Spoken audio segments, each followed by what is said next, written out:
Урматтуу бир туугандар, апалар, эже сиңдилер, амансыздарбы? Мен суроо берген болчумун.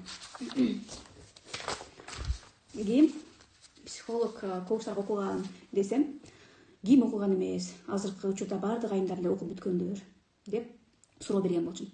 Бирок өтө көп айымдар окуган эмеспиз деп жазышыптыр. Өтө көп айымдар.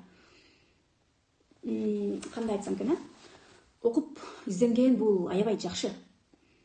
Ал эми психологдордун келгенине аябай көп болуп калды, бизге келип келгенине да.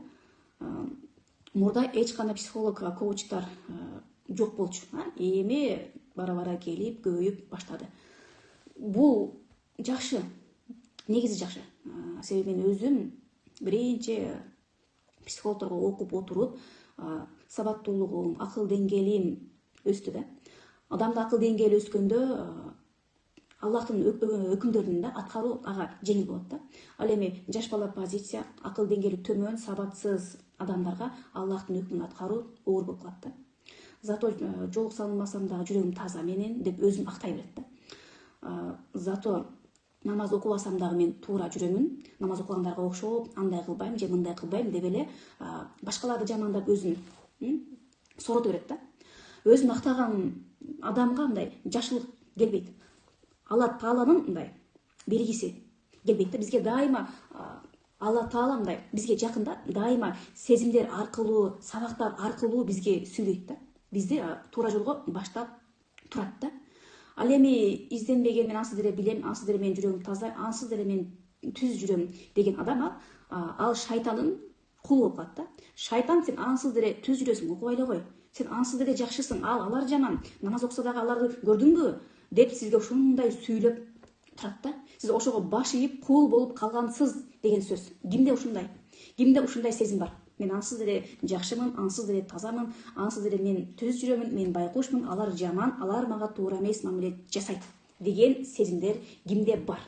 Кимде бар болгон болсо, шайтанга баш ийип, шайтанга кул болуп алгансыз деген сөз. Шайтан жолук салынбаган. Көрдүңбү? Жолук салынгандарды көрдүңбү? Өздөрү караңгы, алар өздөрү жаман. Бул жолук деген сөз Аллахтын да өкүмүнө баш ийүү деген сөз да. Жолук парз. Парз деп коет. Бизге буйруп койгондо намазды, жолукту бизге парз деген да. Демек, жолук салынгандар Аллахтан коркуп, Аллахтын өкүмүнө баш ийип жолук салынды да. Бирок алардын дагы напсиси бар да. Кээде алар дагы пенде да, туура эмес сүйлөп коет да, туура эмес жүрүм-турум кылып коет да. Демек, көрдүңбү? Жолукчандарды өздөрү ушинтип жүрөт. Андан көрө сен жакшысың. Сен жол салынбасаң дагы Алладан түз жүрөсүң деп, Аллахтын өкүмүн кылбагын сен деп сизге кылдырбай коет да. Караңыз, намаз окубай эле кой, ансыз деле сен мындай өзүң жакшысың дейт да. Өзүн дайыма актай берген адамга Алла Таала дагы сүйлөбөй коет. Белги бербей коет, мисалы үчүн, ал инсанга сүйлөбөй коет деген сөз да.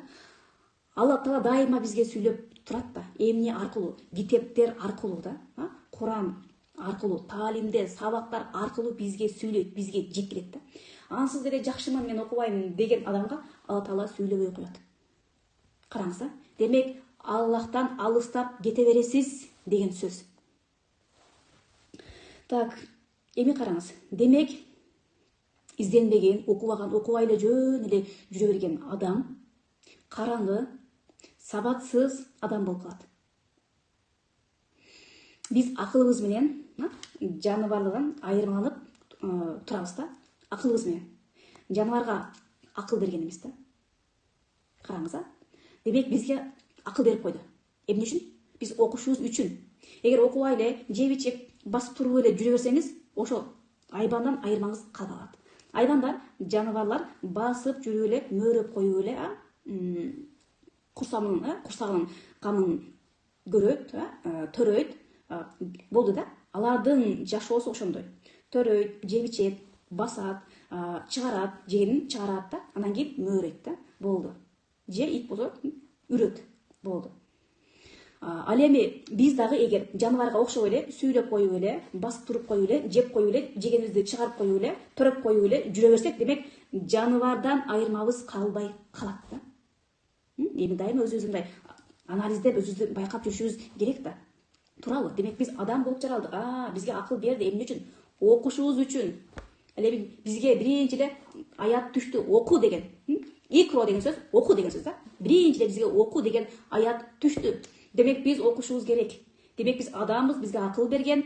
Демек жаныбарга окшоп эле жеп ичип коюп, басып туруп, мөөрөп коюп эле жүрө бербестен биз окушубуз керек экен деп дайыма изденип окуп жүрүшүбүз керек эле да.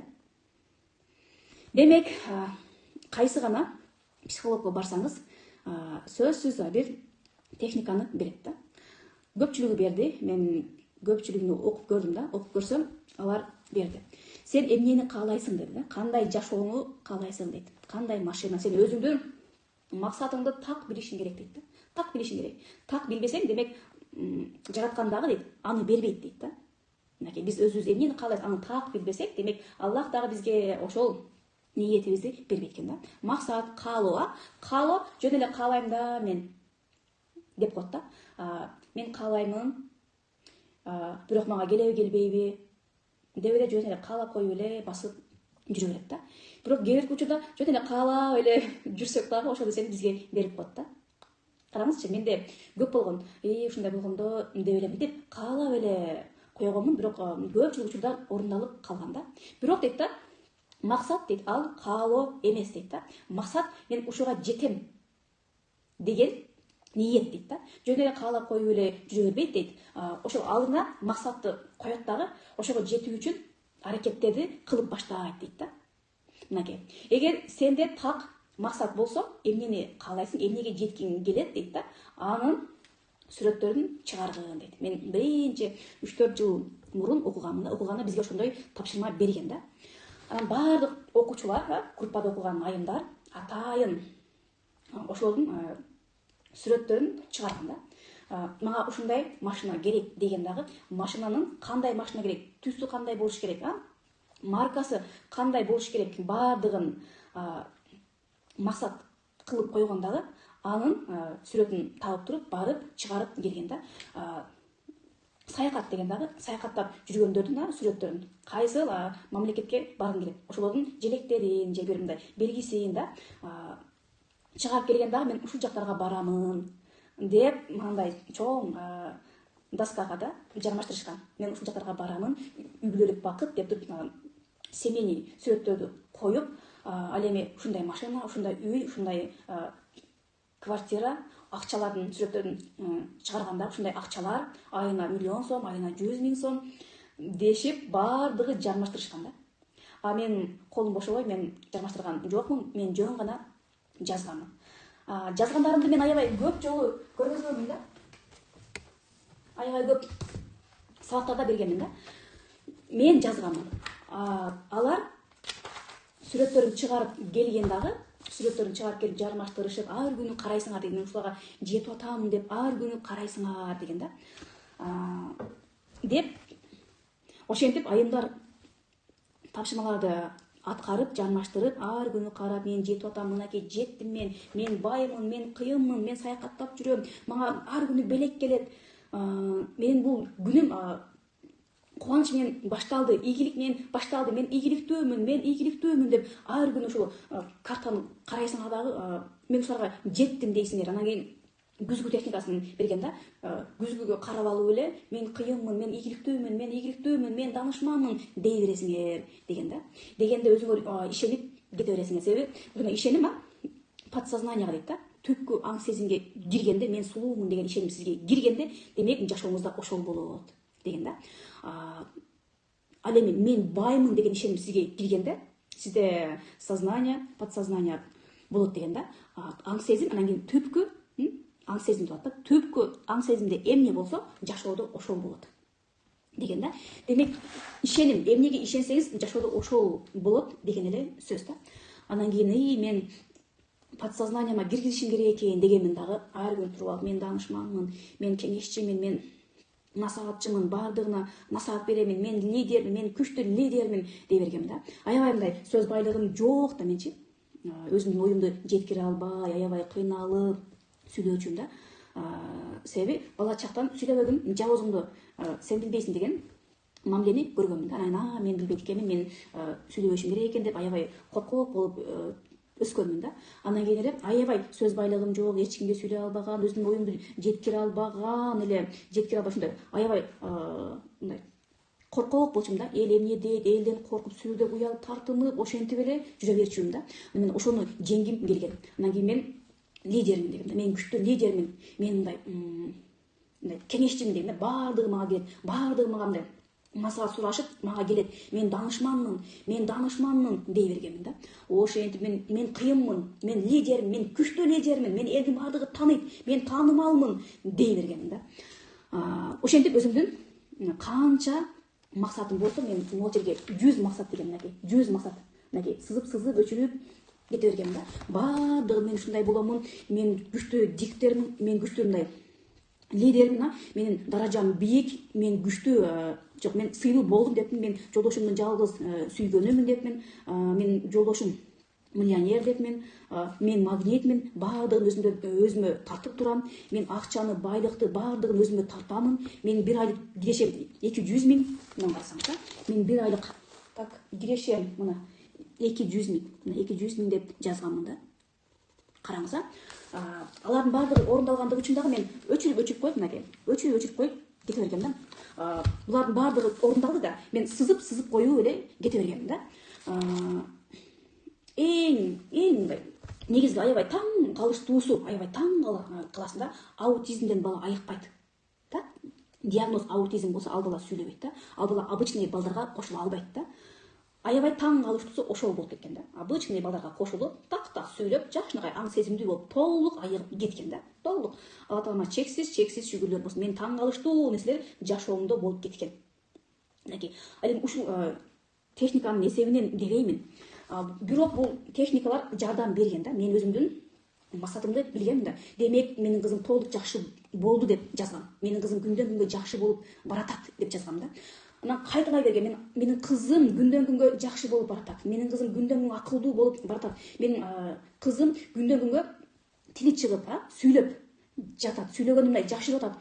Менин кызымдын оозунан сөздөр чыгып атат деп дей берген, ар күнү кайталай бергенмин да. Анан кийин эле кайталап булардын баардыгы, жазгандарыңыздын баардыгы мен каалайм, ниет да булар чемчи. Демек, Алла Таала биздин ниетибизди берет деген сөз да. Ал эми көпчүлүк айымдар бул ширк депти да. Сен эмнени кааласаң, сүрөттөрүн чыгарып туруп, жаңыртып ошол карай берсең эле, айта берсең эле, ошол жашоосуңа келип калабы. Бул ширк. Аллахым гана берет деп ошенткен айымдар аябай көп болду да. Ошол такта бербейт, ошол сүрөт бербейт, жазганым бербейт. Жазган бул ниет, мен каалаймын. Я Раббым, мага ушуларды бер. Сиз жазган сайын мээңизге куюлуп кире берет. Түпкү аң сезимге кире берет. Мен каалайм, өзүңүздүн максатыңызды так билип каласыз. Жаздыңызды ар күнү ачып окуй бердим дагы, ар күнү мен деп дуа кетире бересиз да. Демек, жазбасаңыз унутуп дагы каласыз, кайра ниетти жаңылабайсыз деген сөз. Жазып алуу же сүрөттөрүн чыгарып илип коюу, дайыма караган сайын деп, мен ушуларга жетишим керек го деген сизге бир күч келиш керек. Аларды көргөн сайын деп сизде бир күч пайда болуп, сиз кыймылдап баштайсыз, аракет кылып баштайсыз. Ошого эле керек ал сиз илип койгон сүрөттөрдү жазганыңызды окуган сайын сизде ниеттер жаңылана берет. Мынакей менин ниетим бактылуу болушум керек. Менин ниетим жолдошум менен мамилем жакшы болуш керек. Мен каалайм ошону. Аллахтын ыраазычылыгы үчүн мынакей. Ал жөн гана жазуулар, өзүнүн күчү бар, өзүнүн. Күчү бар дегенде жазуу берет экен деп ойлобоңуз. Ниетти кетирүүчү күч берет. Караңыз, жөн гана ниетти кетирүүгө жакшы салымын кошуп берет бизге. Мен жаздым, жазып окуган сайын ниеттерим жаңылана берди. Окуган сайын, көргөн сайын мен ушуларды каалаймын го деп, ниеттерим жаңылана берди. Ниеттер кыймылды пайда кылат. Секин өзүм кыймылдап, аракет кылып, окуп, дуа кылып, изденип кете бергенмин. Караңыз, жазган нерсе болот, жазуу сага берет. Же сүрөттөрүн илип койсоң, машина, үй, бактылуулук, саякат, акча, сүрөттөрүн илип койсоң, ошол сүрөт сага берет деген сөз эмес. Ошол ширк мына. Жөн гана мен ушуларга жетишим керек, дайым өзүмө эскертип турушум керек, дайым Алланы караганда ниетим жаңылып туруш керек. Ниет берет. Мынакей болду. Ниет берет дегенде, ниет кылсак, ниетибиз берет экен деп албаңыз. Алла Таала биздин ниеттерибизди берет. Мынакей ичибизде кандай ниет болсо, ичибизде эмне болсо, Аллахым бизге ошону берет деген сөз мынакей. Эми караңыз. Ичибизде эмне бар? жашоом жаман да, мен бактысызмын да деген сезимдер барбы? Демек ичиңизде ошол нерсе бар. Демек мен бактысызмын, менде жок дедиңизби? Демек ошону Алла Таалам сизге бере берет. Сенде жокпу? Сен жокчулукту көрбөпсүң. Мына сага жокчулук дейт да. Мен бактысызмын деген, сен бактысызсыңбы? Сен чыныгы бактысыздыкты көрө элексиң. Мына сага бактысыздык деп кайра бизге бере берет да. Мынакей, көрдүңүзбү? Демек ичибизде эмне болсо ошону берет. Демек мен ичиме буларды киргизгим келди. Подсознанияга мен бактылуумун, мен кызым күндөн күнгө жакшы болуп баратат. Дагы эмне? Мен эмнени кааладым? Жолдошум менен бактылуу болууну мен кааладым. Себеби башында турмушка чыкканда мындай бири-бирибизди түшүнбөй бизде мындай уруш жаңжал көп болду. Аябай көп болду. Дайыма эле уруш жаңжалдын үстүндө эле жүрө берчүк. Бири-бирибизди түшүнбөй эле сен жамансың, жок сен жамансың деп эле жүрө бергенбиз да. Андан кийин мен кааладым. Жолдошум менен мындай бактылуу болушту. Жолдошум мени мындай жакшы көрсө экен, сыйласа экен, мен мындай түшүнсө экен, мен ошону кааладым. Андан кийин мен жолдошумдун жалгыз сүйгөнүмүн, жалгыз жубайымын. Менде коркуу болгон. Жолдошум башка кыздарды карай берчү да. Демек менден дагы алар сулуу көрүнүп жатат, аларды жакшы көрөт экен, же бул бир күнү башкасын таап кетет, же түнү келбей койчу, түнү аябай кеч келчү, достору менен жүрчү, менимче. Ошондо түнү келбей койсо же кеч келгенде мага жаман ойлор келе берчү да. Бул таап алды, башкасына кетти бул деген жаман ойлор келе берчү да. Андан кийин мен кааладым, жүрөгүм тынч болушту. Жолдошум мени гана жакшы көрүшүн мен кааладым да. Кааладым дагы аны дагы жазып койдум. Мен жолдошумдун жалгыз жубайымын, сүйгөнүмүн, сыйлуумун, мен күчтүү лидермин. Менин кызым шифа тапты. Мен ушунчалык күчтүү лидермин. Караңыздар, мага келген ар бир пациент шифа табат деп коюптун. Караңыз, мага келген ар бир айым сабагымды окугандан кийин ыраазы болуп кетишет да. Ыраазымын, мен өзүмдүн жолумду таап алдым, рахмат сага деп кетишет да. Дуа берип, чоң апалар дагы келет дагы сабагымды окугандан кийин дуа берип кетишет да. Мен өзүмдүн ичимдегин таап алдым, кызым рахмат сага деп кетишет да. Демек мен аны могул жерге жазып коюптум да. Мага келген пациент деп коюптум.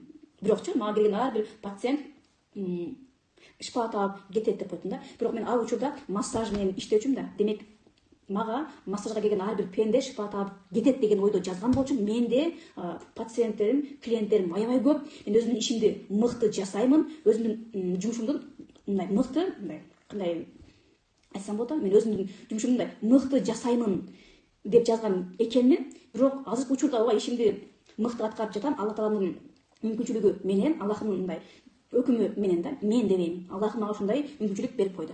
Бирок мен бул жерге өзүмдүн ишимди мыкты аткарамын деп жазганмын массаж боюнча экен да. Бирок азыркы жашоом, мен жумушум башка болуп кетти. Бирок азыр өзүмдүн жумушумду жакшы деңгээлде аткарып жатам да. Демек Аллахыма чексиз шүгүрлөр болсун. Демек эмнени жазсаңыз, ал орундалып кете берет. Мынакей, ал орундалып кетет. Эмнени кааласаңыз, анын сүрөттөрүн чыгарып илип койсоңуз бул жакшы. Дайыма өзүңүзгө эскертип турганы бул жакшы да. Дайыма ниетти жаңылап турганы бул жакшы, өтө жакшы. Так, канча болуп калды? Андан кийин бул жерде сөз өтө көп.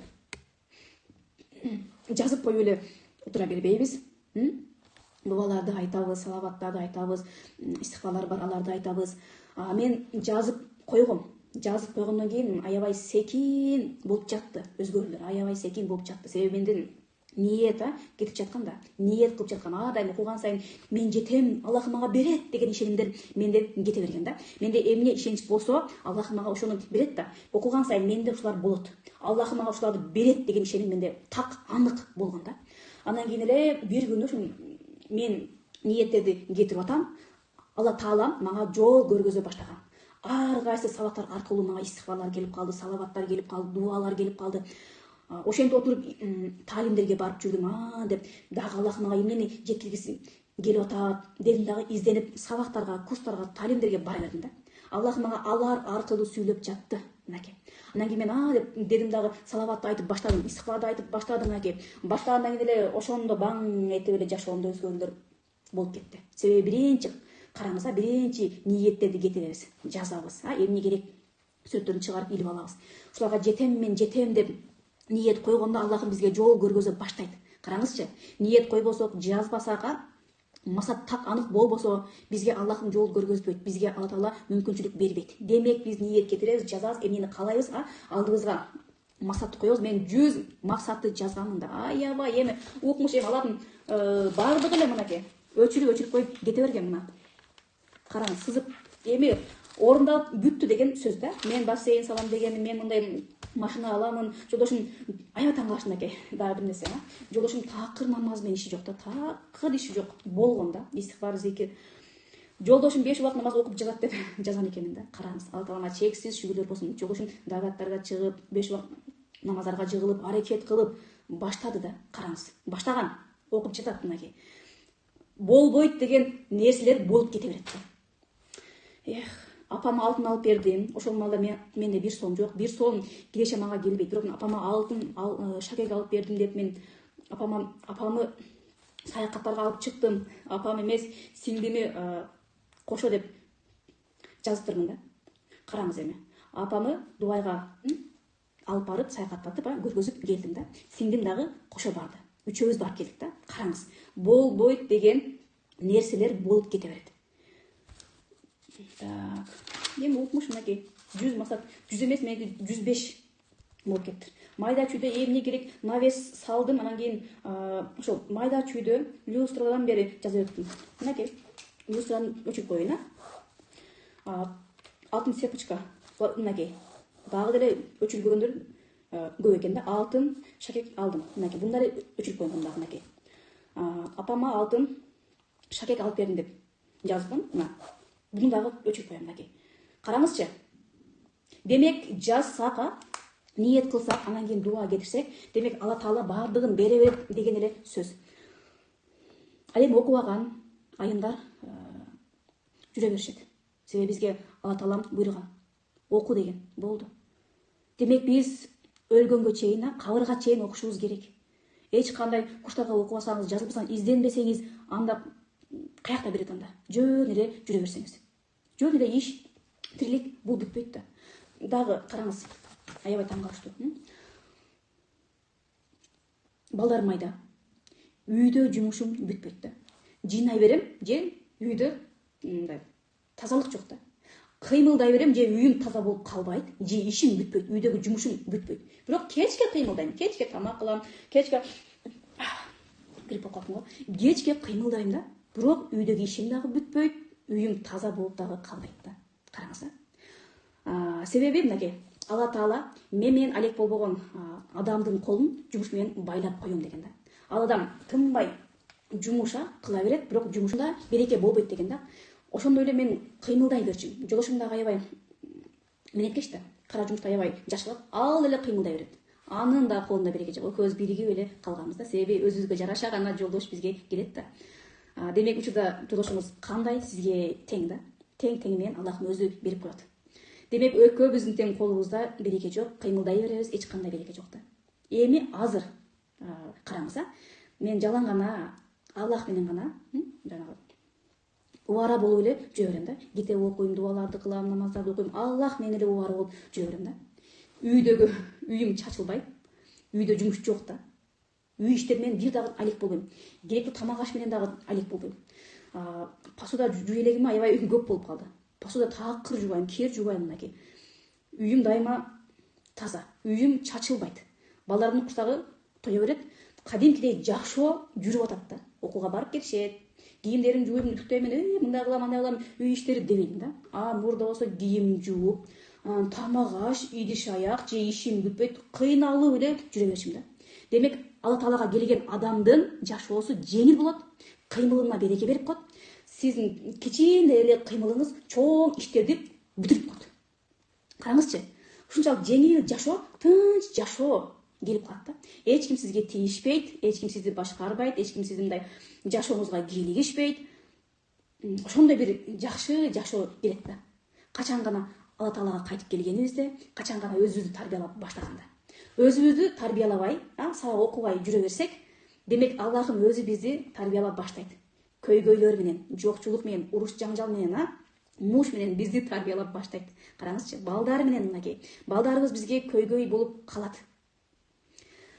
Качан өзүмдү тарбиялап баштаганда, тынбай китеп окуп, сабак окуп баштаганда, жанагы көйгөйлөр жоголуп кетти. Демек биз өзүбүздү тарбиялабасак, демек бизге көйгөйлөр келе берет. деген сөз да.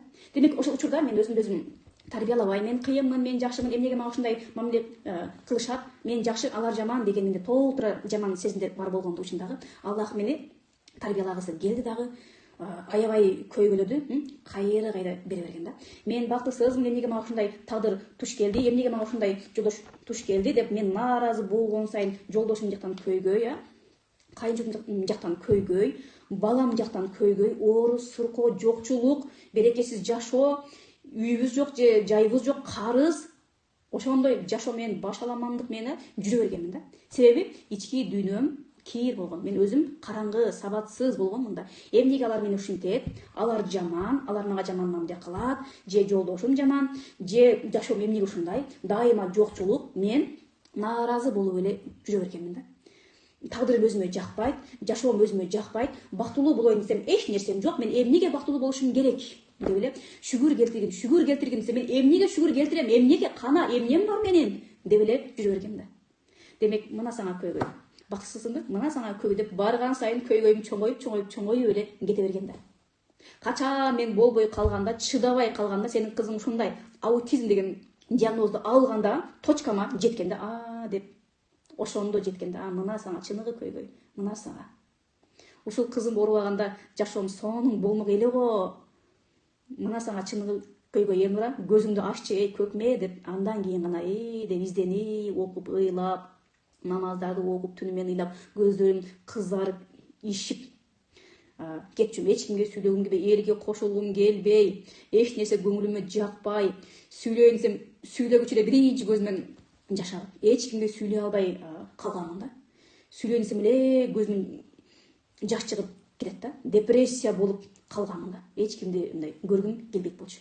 Эч кимди жактырбай, бардыгын жаман көрүп. Андан кийин ошол изденип, окуп, ага амал кылып, аткарып баштагандан кийин жашоомо секин жеңилдик келди дагы.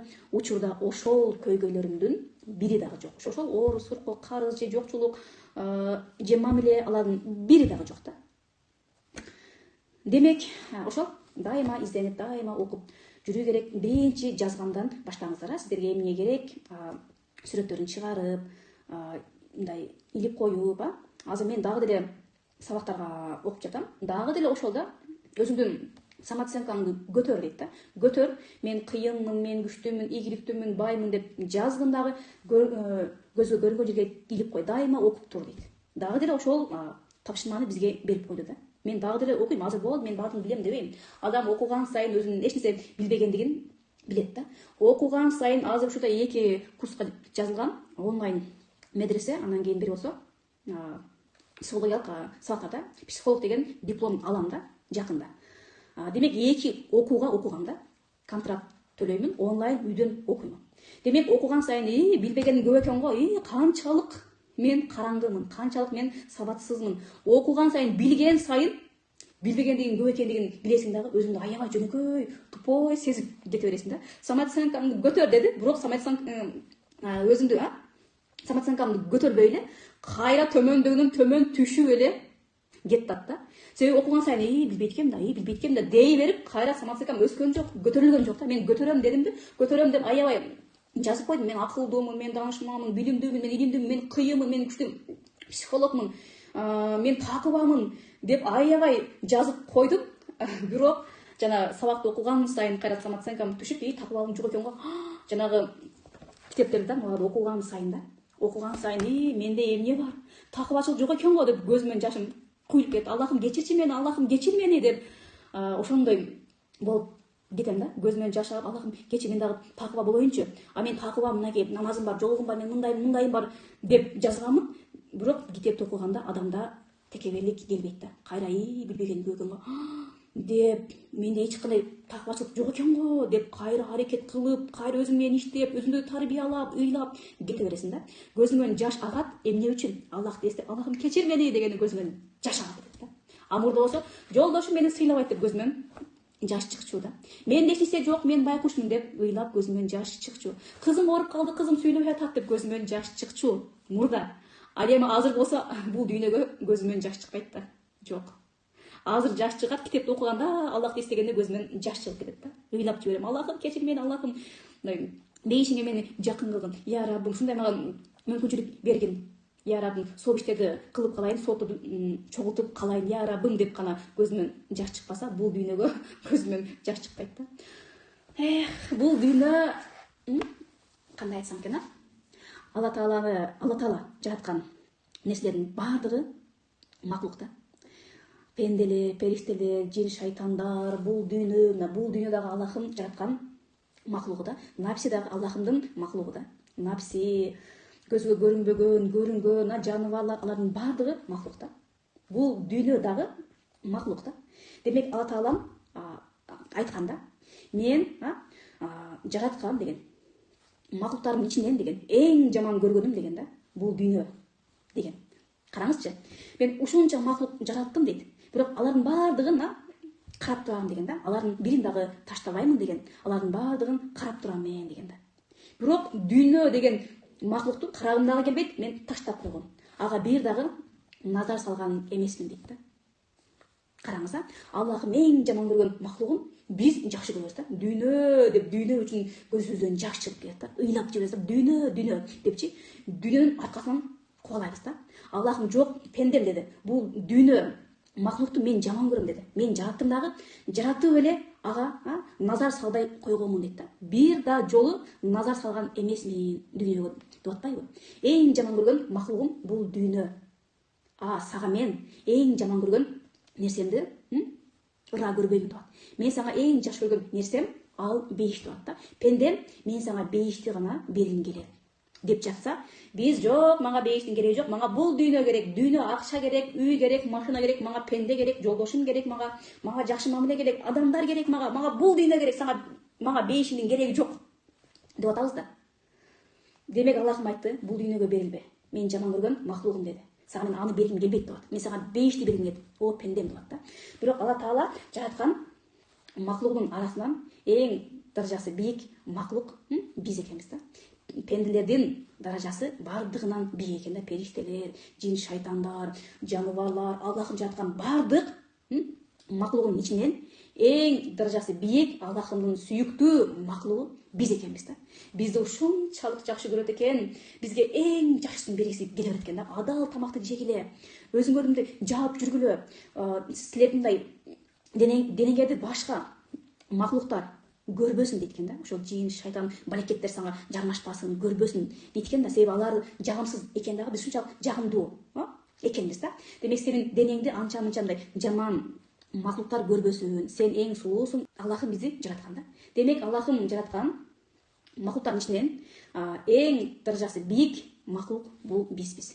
Бизге мындай бардыгынан мээримдүү бизге ушунчалык мээримин төгөткөн да. Бизге ушунча жанагы бейишти айтканы менен дейт, сен билбейсиң дейт да. Жаратканым бизге бейиш ушундай деп кеткен да. Деп кеткен. Айтып кеткен да. Бейиште мындай даамдуу тамактар бар деген да. Аябай кооз жерлер бар, үйлөр бар, сарайлар бар деген да. Аяк ушунчалык сонун, аяк түбөлүктүү, аякта мындай жаман сезимдер бизде такыр болбойт экен да. Депрессия болуу деген сезимди бизден жок кылып салат экен да. Ал жакта сен депрессияга кабылбайсың. Сенде коркуу сезим болбойт. Сенде бир гана бактылуулук гана сезим болот. Аякта жыргал жашоо болот деп койгон да. Бирок сен аны элестете албайсың деген да. Мен сага айтып койдум. Бирок сен аны элестете албайсың. Мен бейишимди деген да. Ушунчалык чоң дейт. Чоңдугун дагы сен элестете албайсың. Канчалык кооздугун дагы, жыргалчылыгын дагы, тамактардын даамын дагы сен өмүрү таткан эмессиң. Сен аны элестете албайсың. Келгенде гана көрөсүң. Пендем, сени бейиш күтөт деген да. Биз болсо, бейишим менен ишим жок, мага бул дүйнө керек, жолдошум керек, мага жакшы мамиле керек, мага акча керек, мага мындай керек. Ушул дүйнөгө эле жармашып, мага ушул дүйнө жагат. Сенден дагы жогору ушул дүйнө. Сени Аллахым анчалык эстебейм, мен сени зикир кылбайм, бирок акчаны тынбай зикир кылам. Караңыз, тынбай акча келсе экен. Мынакей Аллахымды анчалык эстебейбиз, зикир кылбайбыз, бирок жолдошумду көп эстеймин, Жолдошум эмне кылып экен, Жолдошум мени ушинтип койду, мени тарынтып, ушинтип сүйлөдү, оюбузда кечке, зикирибизде кечке пенде. Демек Аллах сенден дагы жогору, бул пенде сенден дагы жогору деген мамилени кылып жатабыз дагы. Анан кийин дагы эмнеге менин дубаларым кабыл болбойт дейбиз да.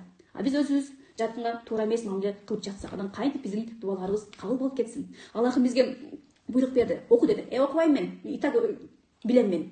деп кайра Аллахыма док кылып жатсаңыз, каякта сиздин дуаңыз кабыл болсун. Аллахым бизге 5 убак намаз парз деп койду, буйрук берди, өкүм чыгарып койду да. Буйрук берди, мен сенин буйругуңду аткарбайм, мен уйкум келип атат деген мамилени кылып жатсак, анда кантип биздин дуаларыбыз кабыл болсун, биз кантип бейишке барабыз. Жолук салынуу парз деп койду. Бирок жолук салынгандарды көрүп деп жаман көрөбүз. Калп эле салынып алды бул, калп эле мындай кылып атты. Аллахымдын өкүмүнө баш ийген инсандарды биз жаман көрүп жатабыз, анан биз кантип дуабыз кабыл болсун. Менин үй бүлөмдү деген да, кордогомдорду мен кордоймун дептир да. Анан пайгамбарыбыз саллаллаху алейхи вассалам, сенин үй бүлөң ким десе, Куранды жаттагандар дептир да. Аалымдар демек, каарылар да, устазалар да. Демек аларды жаман көргөнүбүз өзүбүзгө мындай кордук каалаганыбыз. Аларды жаман көргөн сайын Аллахым бизди кордой берет экен да. Менде болгон да. Аалымдар менин ишим дагы болбойт эле. Көрсө аалымдар Аллахымдын үй бүлөсү экен да. Менин үй бүлөм алар, устазалар, дамла, молдо, каарылар, Аллахымдын үй бүлөсү экен. Аларды мен такыр көңүл бурбай эле, жолук салынгандарды көрсөм, жүйдө какап не кереги бар экен дей берчүмүн да.